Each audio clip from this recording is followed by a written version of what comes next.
Hey y'all, I just wanted to make this quick video because I just spent an ungodly amount of time scrubbing Adobe forums to figure out why certain students were having some issues accessing fonts, particularly Adobe fonts, in other applications in things like Figma or PowerPoint or Word, whatever.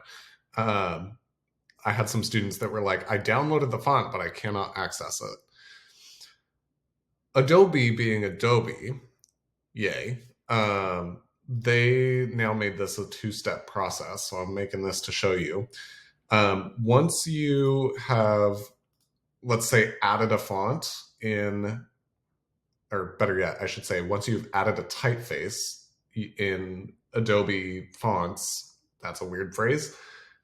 So this is here. You have to then go to your Adobe CC app, click this little F up at the top, and you then have to go and find that font. Um, and from what I know, I don't think it's searchable. You just have to go fishing.